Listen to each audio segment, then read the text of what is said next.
Message on Wednesday highlighted a promising economic growth or economic outlook for the new year, building on the accomplishments of the year 2024. He also assured Nigerians that their sacrifices in the past 19 months will not be in vain, mentioning that the youth conference will begin in the first quarter of this year. The president also outlined his administration's plans for 2025, such as boosting food production, reducing inflation, and establishing the National Credit Guarantee Company, as well as achieving a 1 trillion naira economy. President Tinubu noted that economic indicators are pointing to a positive and encouraging outlook, with fuel prices decreasing, foreign trade surpluses recorded in the past 3 consecutive quarters, as well as foreign reserves on the rise. The president also emphasized the stock market's record growth, generating trillions of naira in wealth, and the surge in foreign investment, which he says reflects renewed confidence in the economy. Let's dive straight away into this conversation, bringing on board public affairs analyst Sheson Okwade. Is also a chartered accountant. Welcome to the program. Good morning, Kemi, and good morning to all our viewers across the globe. Let me first start by saying Happy New Year to us. 2025 has come, a very great year. We're very optimistic that this year will definitely be a fulfilling year for every one of us. Indeed. We pray so. Amen to that. And political analyst Biodu is here with us. Biodu Showumi is here with us. Your first time with us in the new year. Happy New Year. Happy New Year to all our viewers. Happy New Year to you. Absolutely. And of course, we've always been saying, we've been appreciating you both because, we've had cause to bring you up several locations, not just in 2024, but even previously, to speak to, silent conversations. And this year is going to be just that, or even much more than before. But Mr. Showumi, looking at the president's New Year message, especially when you, assess where we are coming from and where we are headed in the new year, what are your takeaways in terms of, the optimism that the president, sought to share out to the people in the new year? There's no way you can look at this issue without knowing or appreciating where we're coming from. Before Tinubu became the president, we were at a point where we did a part of the budget, particularly the one on fuel subsidy, only for 6 months. Budgets are done, for a full year cycle.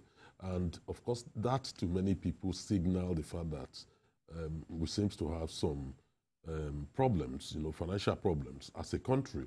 And prior to that time, we need to remember that in 2018, a governor warned that we were printing money, not back with any value, productive value. So when you print money, not back with any value, what do we expect? Then eventually the government got, I'm referring not to the Tinubus administration, got itself into a situation where they had to do forward contracts, that is, sell the oil in advance, collect the money, even before the oil is produced. And we won't come to the end of that until probably end of June this year. So it became a major challenge, for the then incoming administration, the Tinubus administration. How do we deal with all this? The first thing is to immediately accept the fact that fuel subsidy has to go, and had to go. And then, of course, the president made a courageous statement immediately to say, look, we can't continue with this. We've got to solve this problem once and for all. So, fuel subsidy gone. The other major issue turned out to be the issue of the naira flotation. And of course, that was meant to address the arbitrage. People were taking, dollars from the CBN at 450 and then go to the open market to sell it at 750. Of course, something has to be done. That cannot continue. That is also another way of people making money without any productive value, attached to it. So the government found that unacceptable, and those twin problems are to be dealt with. So they come up with policies, to deal with that. of course, greeted with skepticism, both from the people at the receiving end, including politicians. People thought, oh no, these challenges are very many and impacting on people's lives. But the president was so hopeful and so audacious to say, look, but what else do we need to do? Nobody's coming up with alternatives other than what I have presented. So we now find ourselves, dealing with those reforms introduced by the president. And with fuel subsidy gone, people said the refineries will not work. The only thing that will work will be Dangote. But today we now know the two refineries are functional. For the Port Harcourt refinery and the Warri refinery. The last time they were both functional, I mean, you are probably talking of over 20 years ago, and miraculously, we could have functional public sector in our country. That has happened.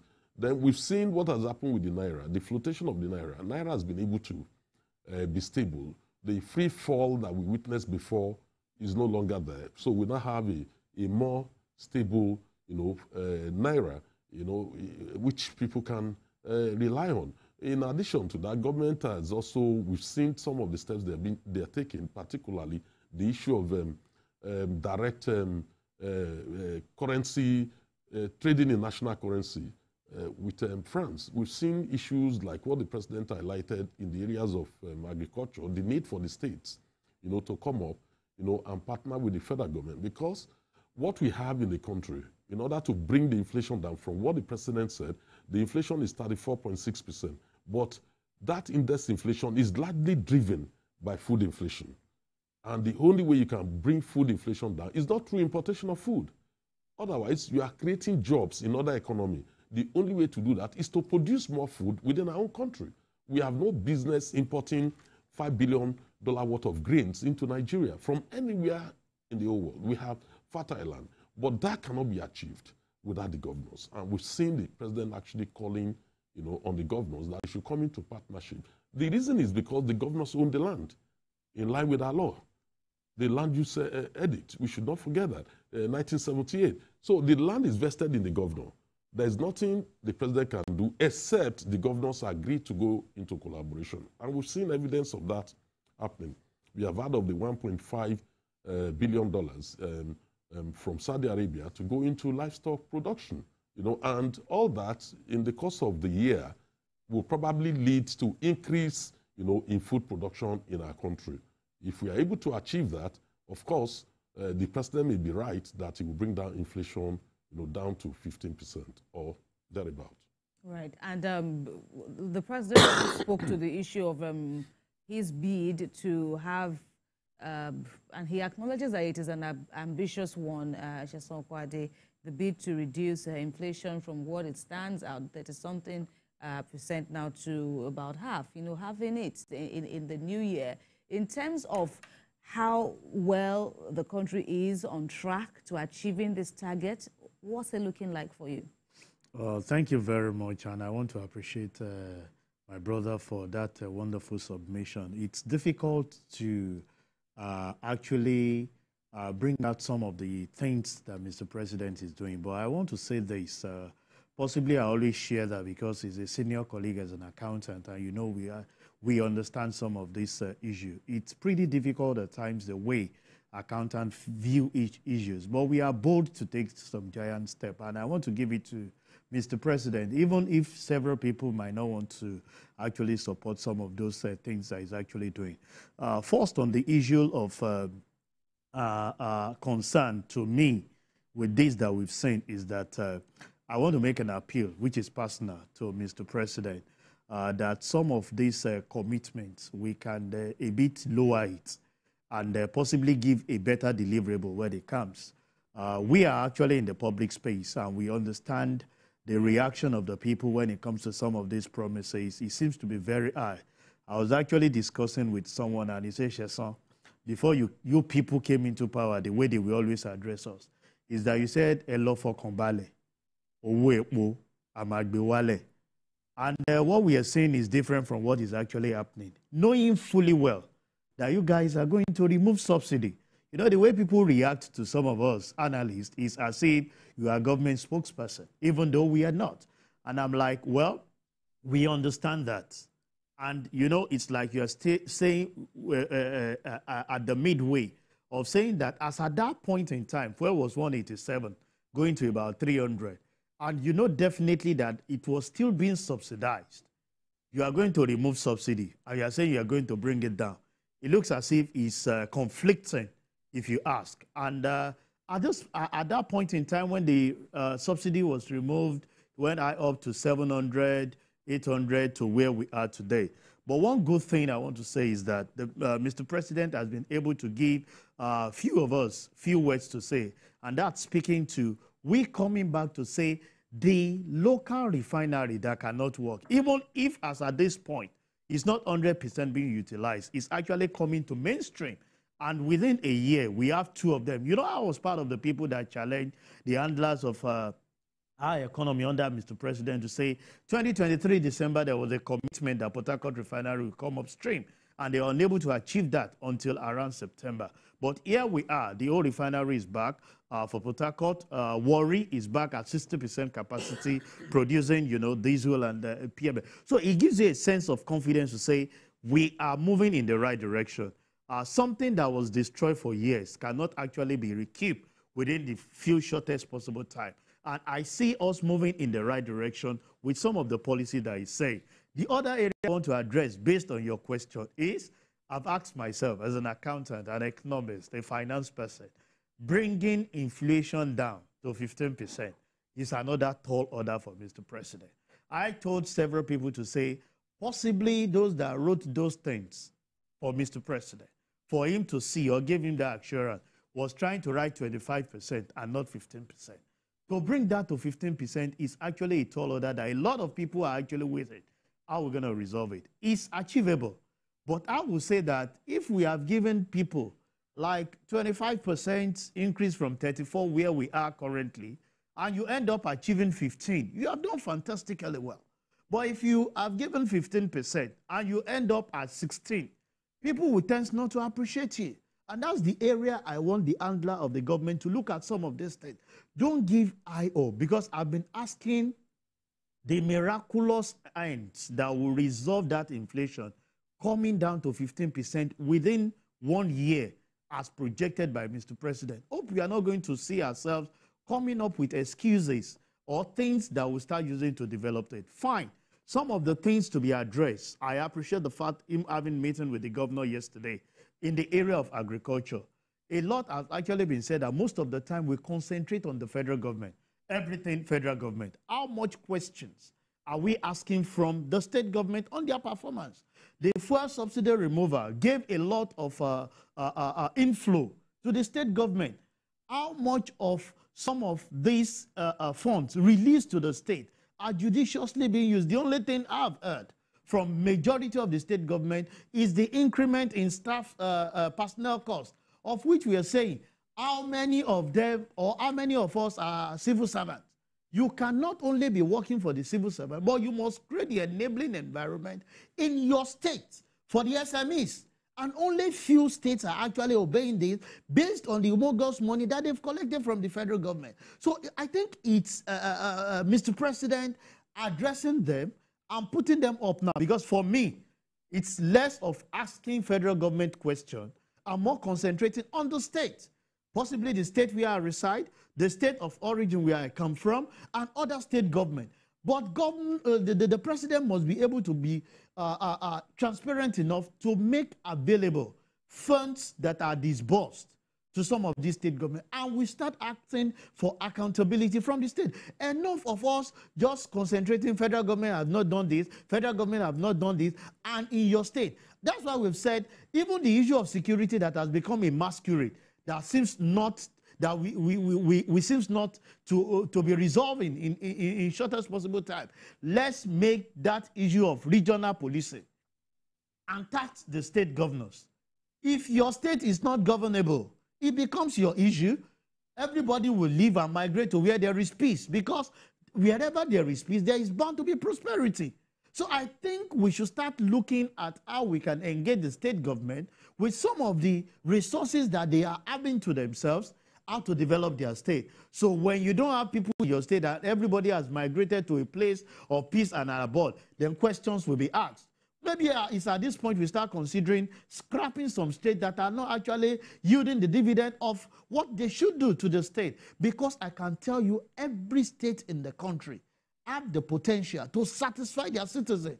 But a lot of us wait. Mr. President has not acted. Any little thing, we are going to Mr. President. Must Mr. President solve the problem for us? Why are you the CSO? And that's why for me, as part of the thing Mr. President needs to resolve quickly is the issue of solving the problem of security. And that's by regionalizing it. Let's empower the state governors in making sure that they make their state governable. If you cannot resolve the state, the security problem or the security architecture in your state, so be it. The pressure will now be less on the federal government, saying that, no, you know, the attack of terrorism, I need to speak to Mr. President. Mr. President, to do what? You are there to make sure that the state is governed in the right perspective and to do the need. So I feel Mr. President is doing the right thing by engaging the government, and we want continuous engagement so that people can shift some of these things from the federal government. A lot of money has actually been, you know, given to the state government, and how are we accounting for it?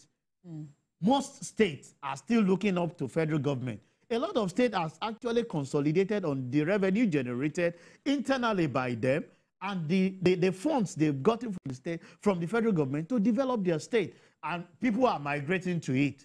We all say one Nigeria. Fine, we appreciate that. But we want a situation where I keep giving kudos to Lagos State because every day people keep trooping it because of the few things that we're saying.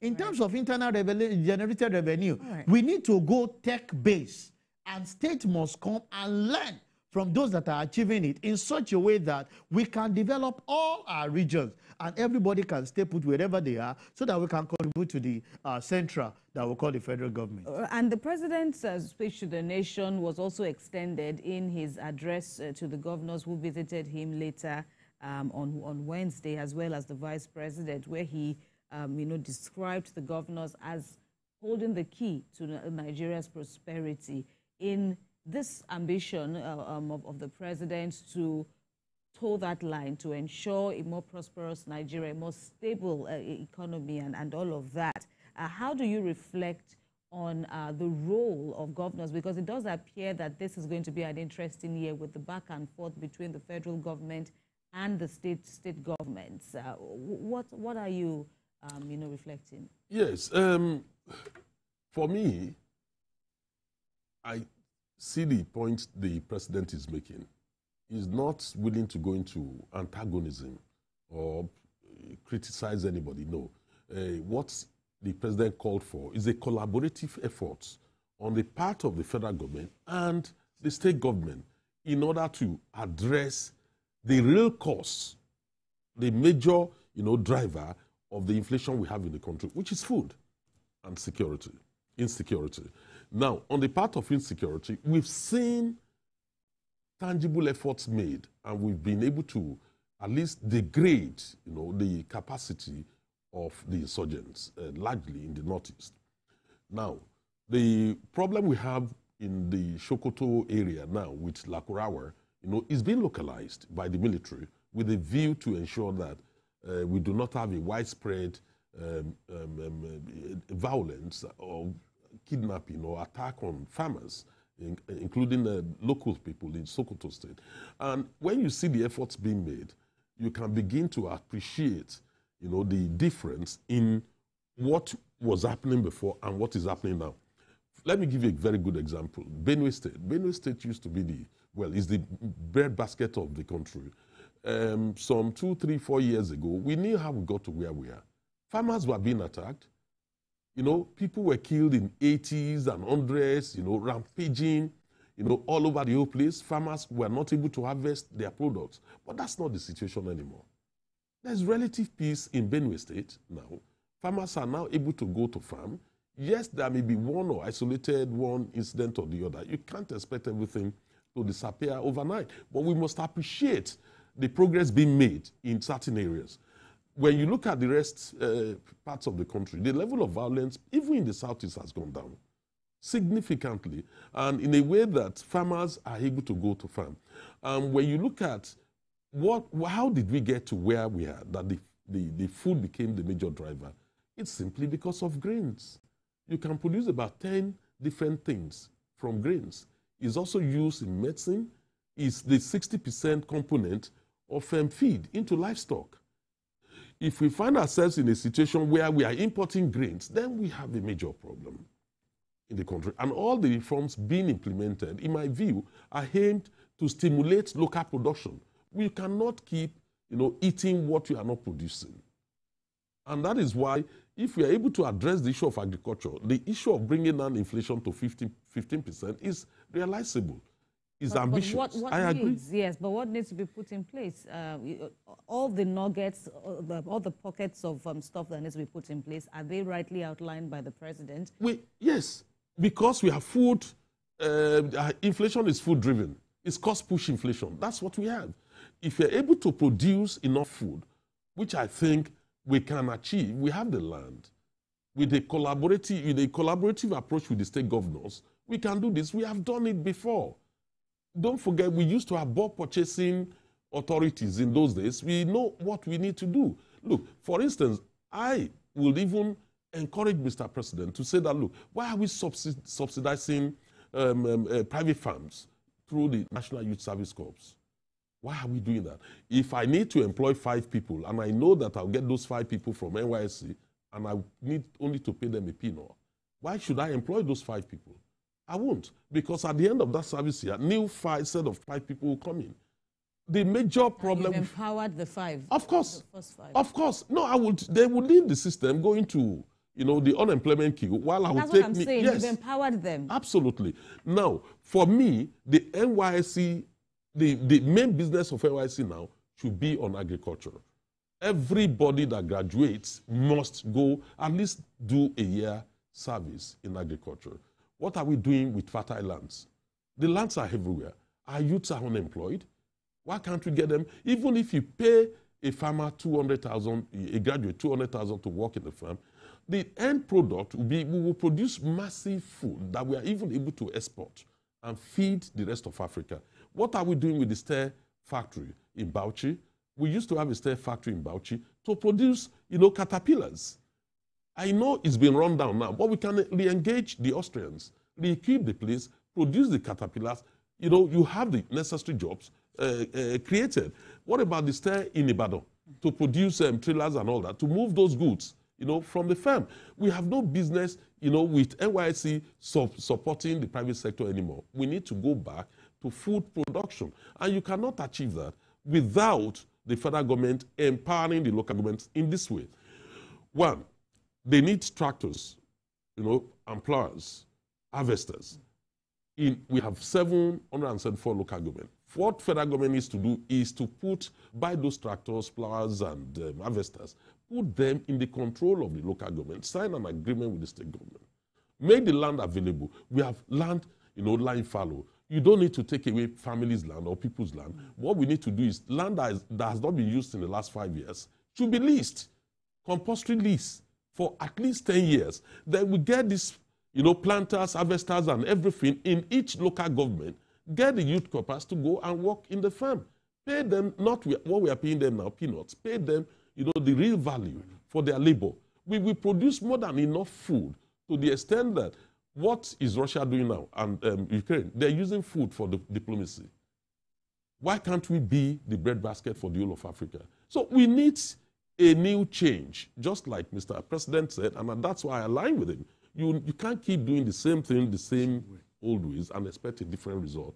And it cannot be done without the governors. And but then, how do you read the president's stance on the local government autonomy? Like we have been saying, even after the Supreme Court gave that landmark verdict, we are still where we are. But then, does it appear to you that the president, or how assertive did the president sound to you yesterday when he said nobody can take local government control from you. He was speaking to the governors, saying the autonomy drive is not to take control of the local governments, from the governors. Did it seem like it's a federation, and as such, it cannot exactly coerce them, or how did it seem to you? Okay, well, to me, I saw Mr. President displaying the skill that we know of him. You need to massage people's ego. For years, we all understand the way the state governor has taken the local government before the verdict by the Supreme Court. And it will be difficult for you on your part to just come overnight and feel, no, I can have it all. In every engagement that we've had, when you carry out election, state government see local government as their baby that they need actually to move with. Mr. President's statement saying that we can't take the local government away from you is to tell you that, and you go back to the drawing board and let's empower those people. And that's where I want to share the vision of what my brother said in empowering this local government. That is the grassroots basis. We need a situation where even security can be administered at the local level. Vigilantes, they understand the terrain of where they are. I remember when I was a chairman of a particular development community, we have a situation where when you see strangers in your locality, you blow the whistle. That's a first area of security. We try as much as possible in our local area to light up the place based on self-projects to make sure that you have those things. So when you have it at the grassroots and you are able to nip it, and even those that are perpetrating that ill knows that it's not a safe even for them, the way they will always do. Because when they perpetrate evil from somewhere, the first place they go to hiding is the local area. They look for one remote area and be remotely controlling things out there in the city. If you are able to go to the locals and say, okay, we want to look for a way to make sure that everybody in this area is actually being protected. By the time you empower the local government, you are empowering the traditional leaders of the things that they need to do. That means you are not just talking about the 3 tiers of government, but you've added the 4 tiers. Because the traditional rulers to have a role to play in this. It's high time we must make them have that task to say, if your environment where you claim to be leading, because Mr. President is leading the whole country, each time we have issue of insecurity, we take the fault to him. We now say, Mr. President, take it down to the state. When your state is not being governed properly in terms of security, you have somebody to ask the question, can we migrate it to local government? And from the local government is empowering the traditional leaders. Don't just come, because there is this meeting between the local government chairperson or chairman and the traditional leaders where they reside. There are meetings between the local government chairman and the state governor.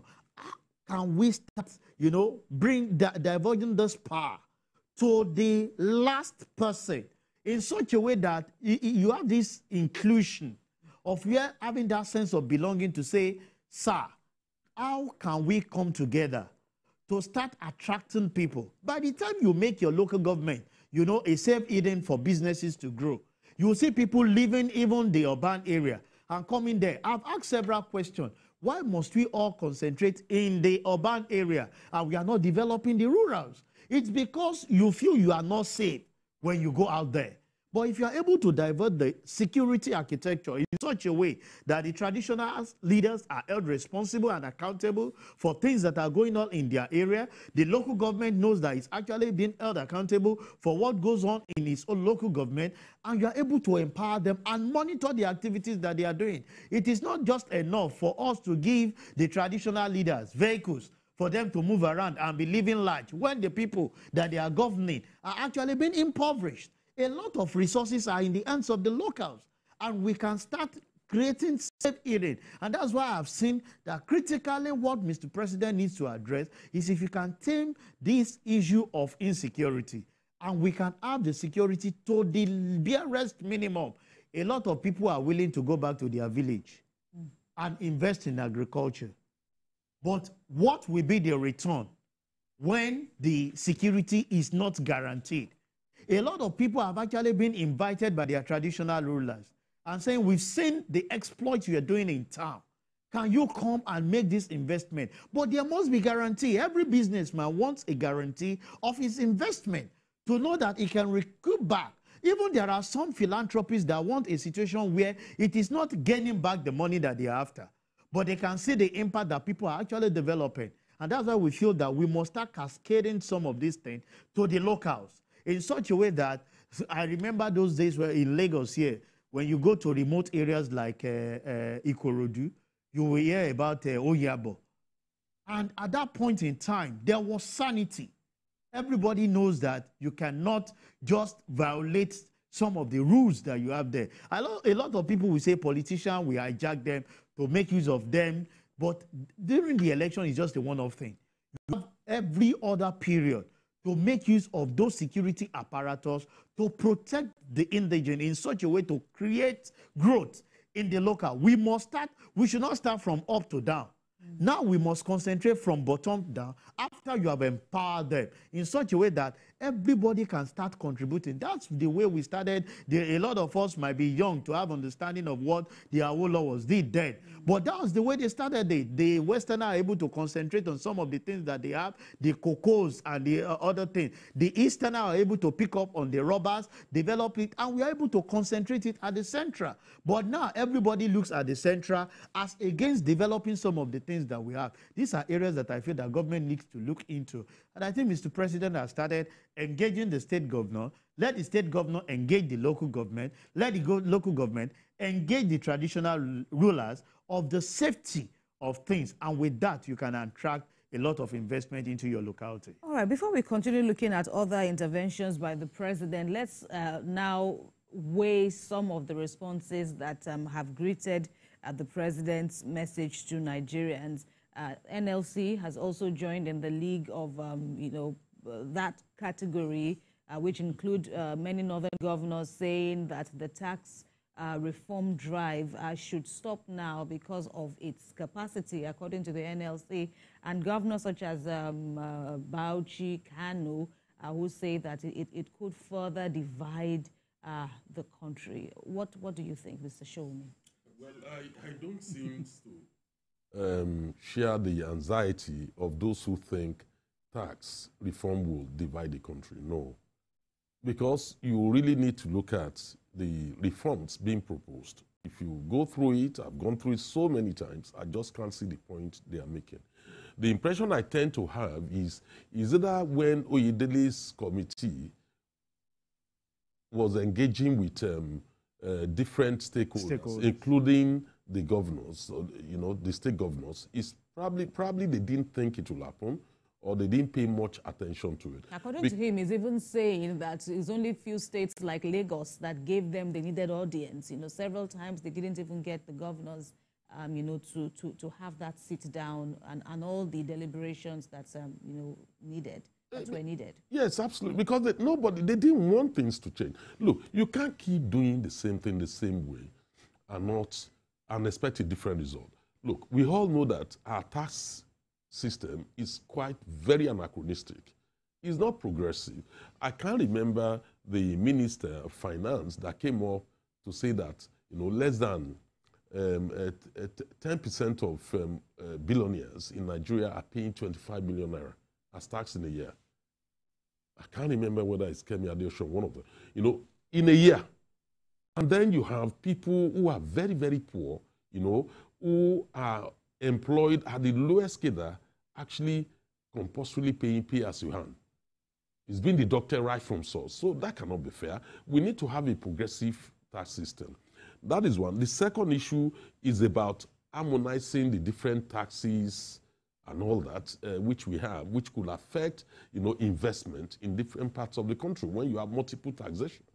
The goal is also to address that. When you actually look at that tax reform bill, it's bills, they are aimed at ensuring that the poor people benefit.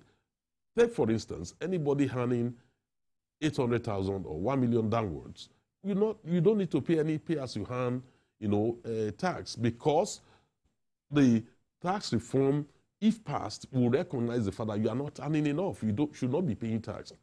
Then when you look at for SMEs, which are about 90% of the businesses in Nigeria, they are, if your turnover is less than 50 million, you don't need to pay any business tax. That will go a long way, not only to ensure that SMEs are able to expand, give them the necessary capacity, but also ensure the survival of the struggling ones in the country. So for me, it's pro-people. It's not about the anxiety of some state governors. For instance, one major area which people have been talking about is the derivation. We keep forgetting the fact that the states will get more money because federal government is collecting 15% currently. And the federal government said, okay, with the reforms, we'll drop 5%. Add it to the state government's money. And of course, the states will be better off. But the major anxiety of many people, particularly those who have expressed it at the state level, it's around the issue of derivation. And what is the issue of derivation? It's about the reform will make derivation to be based on 60% and no longer 20%. Of course, that is fair. That is equitable. That will be just. And where you are deriving the revenue, how can you allocate 20%? And then you now claim you are allocating the vast majority based on population and land, not contributing to that revenue. Let me give you a good example. Betting services and alcoholic beverages. You are looking at about 950 billion there. If you restrict the services, of betting companies and the sales of products like beverages in certain areas of the country, of course, you hand less from that area. But why then do you need to share, from the revenue from that area? I remember when this issue came on. It's been on for years that people have been complaining about all that. You don't stunt development or growth and then expect revenue to come in and then you share on that basis. So it should be on the basis of fairness, equitable, and just. And I can tell you one thing clearly, that you can imagine how much that can be made from certain areas, particularly in the north, in the agricultural sector. Look at the sales of ram and goats and all that. And look, you are looking at billions, hundreds of billions that would, come in terms of revenue. What I think some people should be arguing for is that, look, why don't we include certain products that we have, in the tax reform, so that the VAT can capture it rather than excluding it? I would understand that. But the idea that derivation should not be increased, for me, is totally unacceptable. I think the right thing to do is what Mr. President is doing currently. It will also create opportunities for everybody, all the states. Don't forget that currently the VAT is being paid by the headquarters of those companies. So many of them are in Rivers and Lagos. In fact, Lagos and Rivers will be disadvantaged. They will be disadvantaged because if VAT is not based on where the product is being consumed, it does not matter whether you produce it in Lagos or you are getting the fuel from River State, it's where it's being consumed. So many states will benefit, throughout the whole country, including, the northern states, the southeast, south-south, southwest. They will benefit from it. I cannot see a situation where we continue with the current system and use that as a basis, as justification, to retain derivation at 20%. That, for me, is not right. It will not stimulate economic development in other parts of the country. So I think that Mr. President is on the right path. All right, but is it worth it? Would it be worth it when you look at the quantum and the quality of contentions that we are witnessing regarding these tax reforms? Well, you see, Kemi, I have this to say, and I understand the rationale of some of those that are contending that fact. But I've asked myself how to balance that act. You see, this ethnic correlation that we put to issues, we should try as much as possible to play it down. I've had opportunity to speak to few peoples, and their argument is the Minister of Finance is from Southwest. The chairman of the fiscal policy is from Southwest. The man that is manning the revenue board, which is FRS, is from Southwest. So they've all ganged up to attack with the North. And I said, the fact remains that we are exposing some of our leaders, and they are exposing themselves. because I remember vividly, you know, it's a space where I play. Taiwo Edele, a very good friend. We always have these wide consultation with stakeholders, even before he joined the government. That is his approach to things. He wants a situation. There are several questionnaires he throws out to people and to get facts of some of the things. And he has said one thing while he was making his presentation too, and to defend this cause. Come with fact, not sentiment or emotions, while this must not be actually carried out. When you have the fact, you know, placed before you, some of us have come to defend this thing by saying that you cannot continue to say that we're going to ride on population as against derivation, just like what my brother said. So I'm giving you more revenue, but I don't have much people. Do you know this 80-20 Pareto rule works in several things that you want to do? 20% of people can give you 80% of your revenue, as small as they are. They can be small but mighty, and you are so much that you are not actually adding value to that particular thing. And I think that's what is playing out here, which if all of us understand what the Pareto rule says, you must give value to those that are contributing to the bottom line, not in terms of mass. There are other things to actually compensate for that in the area of derivation. And when you look at some of the ones to say, okay, can we have a central revenue collection? What that speaks to, and I understand the sentiment of the people that are actually going against that. Even among the politicians, they don't trust one another. And that's why the trust deficit on the part of we the citizens to those that are leading us keeps getting wider. Because if you, who are politicians, and you eat on the same table, do not have confidence that what my brother Abiodun is saying is correct, then there's problem for we the followers. So if somebody is saying, can we have an agreed fact to say all the revenue to be collected, because there is multiplicity in this collection of some of this revenue, these taxes, either at the local government, at the state, at the federal, can we have a central way of collecting it so that every other revenue collecting agency will be directorate under that revenue board to now say MPA, taxes that has actually been paid for by this organization that you are charging, but you don't know, are now being consolidated. By the last count, Taiwo Edele committee said we have over 65 taxes that are actually being paid by businesses. How can we streamline this? And it's all about, because this one is working independently, this is working independently, all galvanizing to be collecting revenue for the federal government. Let's centralize it in such a way to say this revenue has actually been collected by this agency. We should excuse it from it. And with that, we can have a central base, and you can now share that to the state government, the local government, in the proportion at which we have it, and the cost of collection will be minimal. Okay, let's quickly, spend the few minutes we have left for this conversation to look at two, interventions that the president is proposing. First, the National Credit Guarantee Company.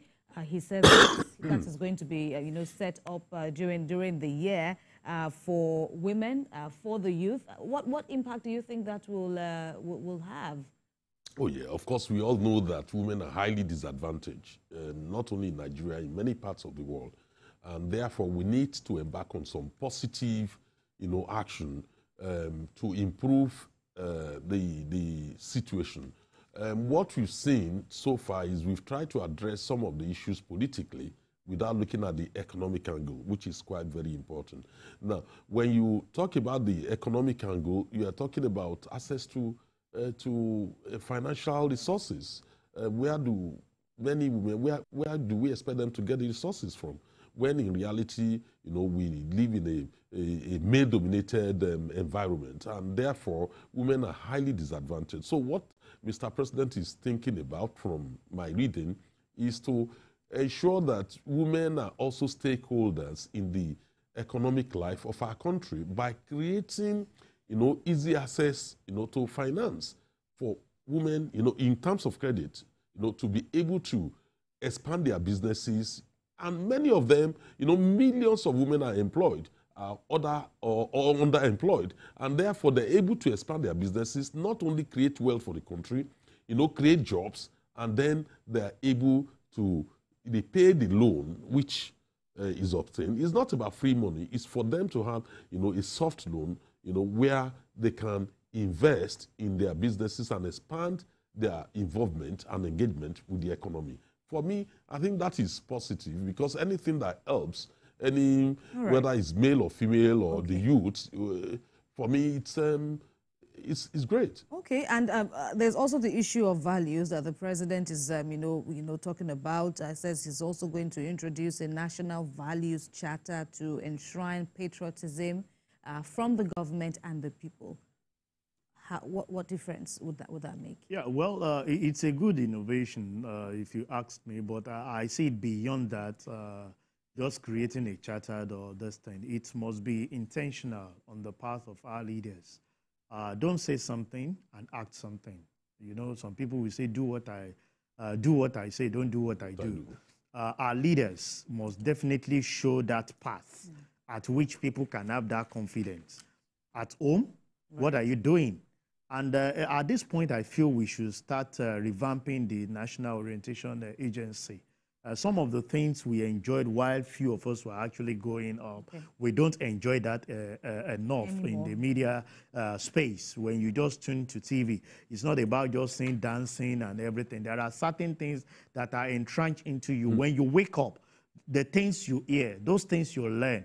Even in our educational curriculum, we should introduce moral instruction, things that are ideal for everyone to go. It's not just setting up a charter. You must be able to lead, and people will see the path that we can follow this particular thing, and it will be much more easier in terms of the patriotism that Mr. President is saying. Gentlemen, a fine place to rest our conversation. Mr. Sheson Okwade and Mr. Biodun Shomi. Thank you very much for your time with us. It's a pleasure to start the year with you. Happy New Year again. Happy New Year.